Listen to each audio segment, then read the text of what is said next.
The Link Silver Line, as I'm sure you know, is one of the most ambitious projects that will ever be pursued by the city.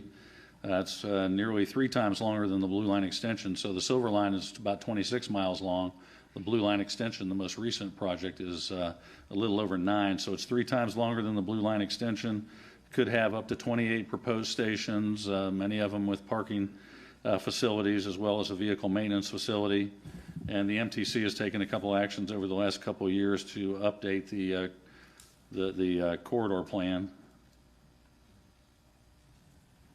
This map highlights the Silver Line. If you recall, it's actually a combination of what we call the Southeast Corridor, the Independence Corridor, as well as the West Corridor or Airport Corridor. So instead of tackling these separately as 2 separate projects, they've been combined into this one project.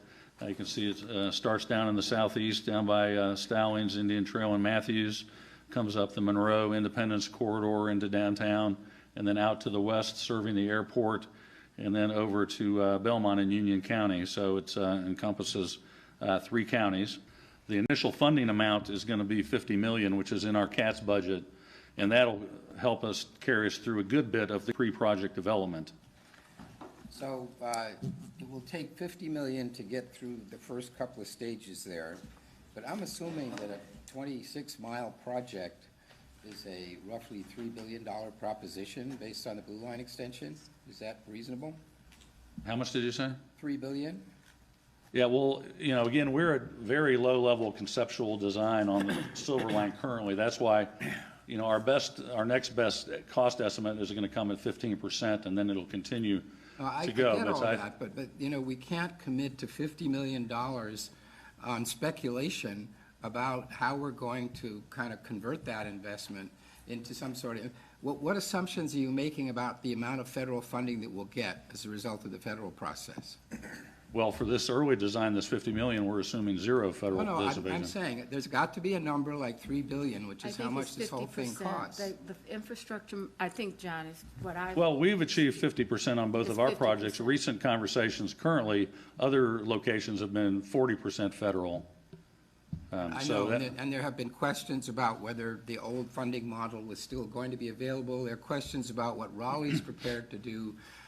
And I've been asking this question for a couple of years, and now we're at the point where we're actually going to spend $50 million, and we still haven't addressed the issue of what the big picture solution for funding this looks like. While it does sound logical that what you spent on the Blue Line extension, we should multiply it by the number of miles, it doesn't always work like that because situations on each corridor is very different. And so we may not really know what that number is unless we go through this preliminary study. So once we have this pre-development and we get to about 25–30% design, it will give us some numbers in terms of capital numbers of what that will cost, but it still will not be the number. We still have to get all the way to about 65% at some point before you can actually say this is a reliable number that you can actually know what that percentage will be, whether you're getting 50, 60, or 40% from the federal government and what our share would be. But once we have a 30% or almost 30% number, it's fair to say that that's something that you can begin to consider taking to the public at that point in time. It's very hard for us in our position to say something is going to cost $3 billion because you really don't know. There could be fatal flaws along this corridor. There could be crossings, there could be grade separations. There's just so many other things that this study will help us to begin to identify what that eventual cost might look like.